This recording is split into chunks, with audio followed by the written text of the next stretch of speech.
শিরিন শিলা ঢাকাই সিনেমার সম্ভাবনাময়ী একজন অভিনেত্রী। তার অভিনীত সিনেমা তেমন জনপ্রিয়তা অর্জন না করলেও শিরিন শিলা জনপ্রিয় তার রাজকীয় লাইফস্টাইল নিয়ে। তার এই জীবনযাপন দেখে নেটিজেনদের মনে জাগে হাজারো প্রশ্ন। সিনেমায় কাজ না থাকলেও নিজের জন্মদিনে থাকে এলাহি কাণ্ড। নামি দামি রেস্টুরেন্টে মিডিয়ার তাবড় তারকাদের আমন্ত্রণ, দামি দামি উপহার, নাচ গান সবই থাকতো তার জন্মদিনের অনুষ্ঠানে। শুধু তাই নয়, দেশ বিদেশে ভ্রমণ করতেও দেখা যায় এই অভিনেত্রীকে।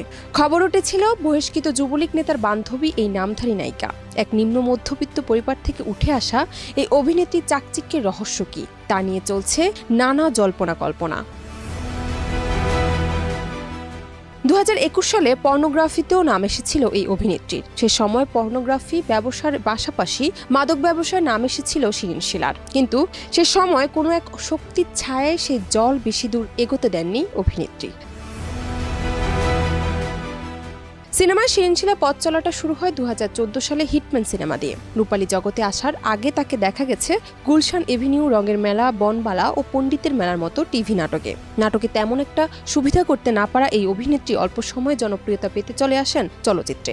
একের পর এক অভিনয় করেন প্রায় ডজন খানেক সিনেমায়, যার কোনোটি দর্শকপ্রিয়তা পায়নি। তবে অল্প সময়ে পরিচিত তৈরি করে ফেলেন বিভিন্ন রাজনৈতিক ব্যক্তি ও ধনী প্রযোজকদের সঙ্গে। জান্নাত নিপু, দেশ রূপান্তর।